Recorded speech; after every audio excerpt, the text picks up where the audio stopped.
微退休，顛覆傳統嘅全新工作態度。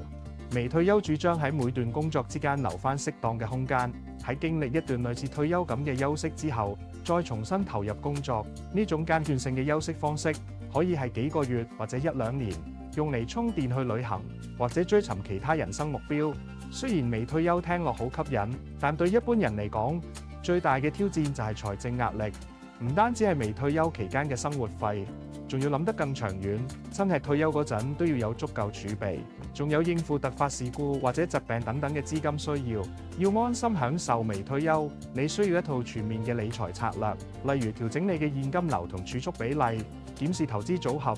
仲要做好風險管理。唔好以為微退休淨係有錢人先做得到，其實只要定一個你真心想實現嘅目標，要達成冇你想象中咁難。隨時揾我傾下，一齊設計你嘅微退休方案。